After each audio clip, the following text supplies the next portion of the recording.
Tu te demandes comment aller plus vite en wingfoil?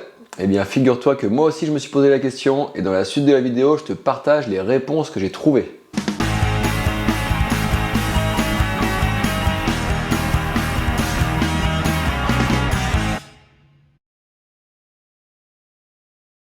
Salut les copains et les copines, bienvenue sur la Water Sport Zone pour cette nouvelle vidéo. Depuis le début du wingfoil, je dois bien avoir fait une cinquantaine de tutos et en fait tu peux les consulter ici ou via des liens en description, mais il y a vraiment un sujet que je n'avais pas encore traité, c'est comment aller plus vite. Et pourtant, même si ce n'était pas un objectif au départ, de plus en plus de pratiquants cherchent à accélérer. Donc je me suis penché sur le sujet et je te partage mes réponses en commençant par le matos, la technique et aussi l'état d'esprit parce que ça joue. Avant d'aller plus loin, je te glisse aussi un petit mot sur le site internet Wingfoil Trip Adéquat, spécialiste dans les voyages et les stages de wingfoil. Ce site vous déniche les meilleurs plans locaux pour vos trips dans le monde entier et en France. J'aime bien le concept et je vous glisse donc le lien de ce super site ici et puis en description pour vous permettre de le découvrir. Pour revenir au sujet du jour, comment aller plus vite en wingfoil? Alors, il y a des choses difficiles à changer, je pense par exemple au gabarit, parce qu'un type de matos et de technique équivalent, les lourds ont souvent plus de facilité à aller vite. Mais je l'évoquais, il y a plusieurs facteurs sur lesquels on peut jouer. Et le premier, sans doute avant même la technique, une fois que l'on sait bien naviguer, c'est le matos. Le premier facteur limitant de la vitesse chez beaucoup d'entre nous, ce sera le foil. Parce qu'en fait, les profils des foils sont conçus pour une certaine plage de vitesse. Avec un foil de 2000 cm² dès l'avant, si vous plafonnez à 15 nœuds, même en donnant tout, en fait, c'est normal. Pour aller plus vite, à partir du moment où on sait bien naviguer, la première chose à faire, c'est de descendre en taille de foil. Selon son niveau et selon son gabarit, on ne visera pas les mêmes foils et les mêmes vitesses.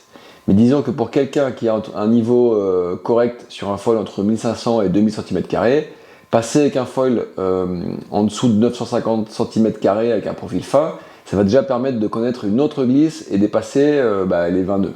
Pour ceux qui naviguent déjà avec des foils vers 900, 1000 voire 1200 cm², passer autour de 700-800 avec quelques ajustements de réglage, ça permettra d'envisager de dépasser les 25 nœuds en pointe dans les conditions adaptées. Et pour les plus aguerris, les surfaces autour de 500 cm² et notamment les foils qui viennent du Kite Foil Race sont les plus efficaces pour aller vraiment vite et taper les 30 nœuds et plus. À partir d'une certaine vitesse, le profil du mât il va jouer aussi énormément pour ne pas générer trop de traînées. Un mât rigide c'est hyper important pour le contrôle, mais il faut aussi qu'il soit fin. Privilégier un mât de 13 ou 14 mm d'épaisseur à du 16 ou 18 ou plus, c'est hyper important pour la glisse.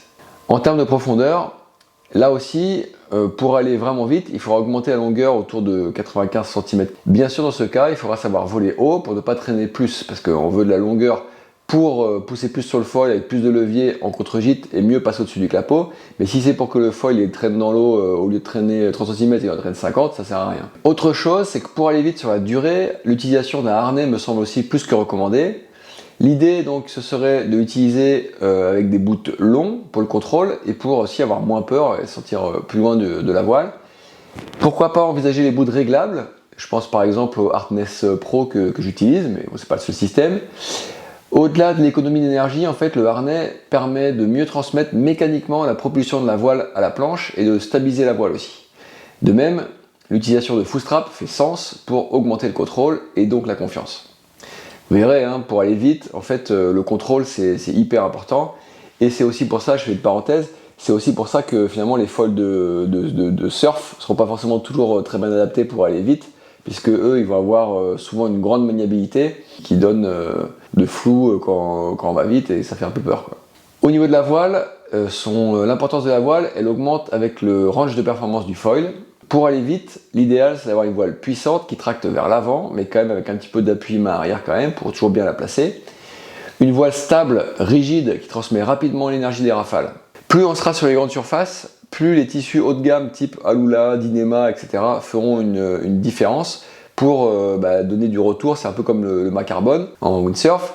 Et évidemment, pour aller vite et encore plus aux allures serrées, les voiles à double profil, comme la Ozone Fusion que j'utilise sur les images ici, là, sont hyper efficaces.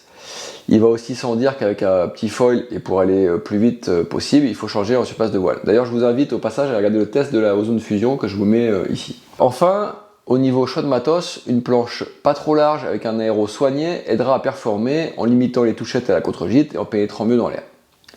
Après, toujours au niveau matos, il y a des réglages à adapter pour faire la différence sans forcément passer à la caisse. Donc parmi eux, par exemple, moi je conseille de reculer un petit peu plus son foil sur le boîtier lorsqu'on veut aller très vite.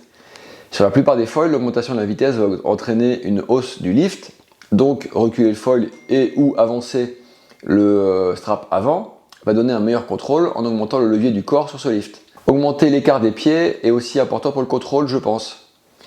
Et avec certains combos de foil et de planches, on va aussi potentiellement avoir besoin de mettre un peu de règle positive pour remonter le nez de la planche. C'est pas toujours systématique, ça dépend des planches, ça dépend des foils. Certains sont déjà prévus avec du règle positif, mais en théorie, à vitesse élevée, la traînée du foil a tendance à baisser le nez de la planche. Donc si ça vous arrive, pensez-y, il y a aussi cette solution de caler un petit peu le règle. Et heureusement, il n'y a pas que le matos qui a un impact sur la performance, et la technique joue aussi son rôle.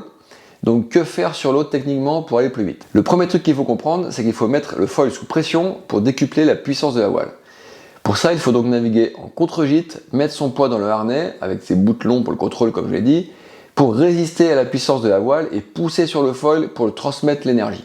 Pour faire un score au GPS, il faudra aussi abattre et on ne fera pas un score de GPS au près, il faudra laisser glisser au large de toute façon. Donc le meilleure technique, c'est de mettre le foil sous pression sur un vent de travers un peu serré, voire un près un peu abattu, et en fait de faire une virgule pour abattre, et donc cette puissance accumulée en fait au près ou au large, en fait elle sert d'accumulateur pour tout de suite qu'il y ait un surplus de puissance pour faire un peu le lance-pierre au portant. Un autre point super important, ce sera de voler haut pour traîner le moins possible de mât dans l'eau. D'autant plus que je vous ai conseillé d'avoir un grand mât pour faciliter la mise sous pression du foil et la tolérance dans le clapot. Donc si c'est pour voler à 20 cm de haut, c'est juste de la traîner en plus. Donc là, il faut vraiment essayer de voler haut.